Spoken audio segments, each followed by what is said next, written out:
So my next guest says, this is actually an Nvidia killer and potentially a Bitcoin killer. So I want to bring in now EMJ Capital founders, their president, Eric Jackson. Eric, that's a bold statement. So let's first start, though. Let's back up a little bit. Let's start with what is quantum? What role is quantum going to play in our world?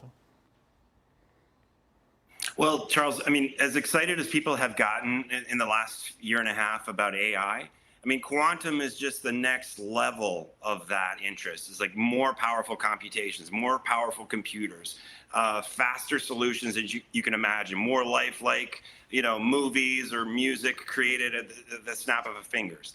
That's the next level for AI. So Perplexity suggests that there isn't an immediate threat to Bitcoin for several reasons, and we're going to put them on the screen behind me in a moment.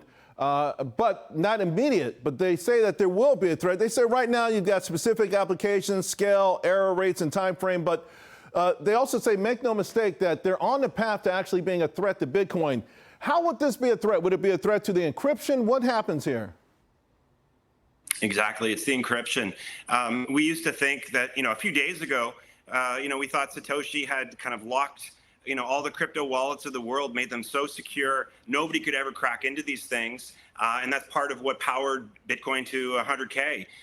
But the power of quantum computing is that, yes, it is actually theoretically possible that in the future, these quantum computers will be able to hack into all the crypto wallets. Not just that, and access, if that wasn't bad enough, I mean, think about all the governments with sensitive data, all the companies, all the banks with sensitive data.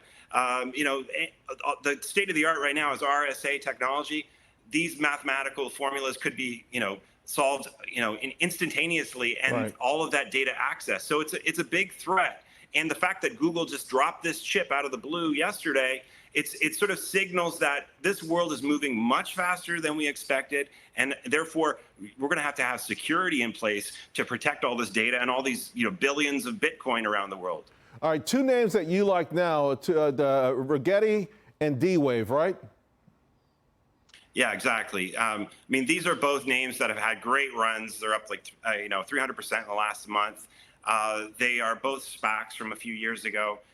They're both trying to build chips to kind of be as good or better than Google with these quantum chips. So they are getting a boost from this Google news because there's a lot more investment that's going to pour into this space. So you need to pay attention to those names. I also like a smaller company called BTQ that's in the business of being kind of like the post-quantum CrowdStrike. So their job is to defend all these crypto wallets and all the sensitive data.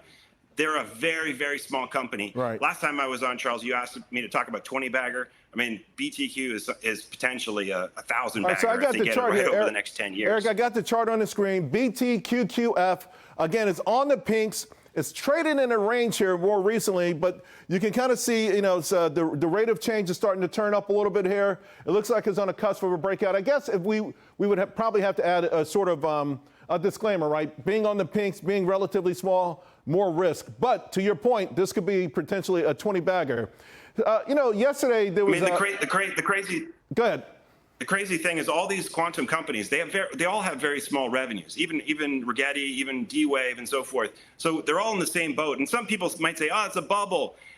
Yeah, but I think the market is sniffing out that this is where the puck is going, these quantum names. And you got to be there now at the beginning if you want to participate in the huge bull run ahead.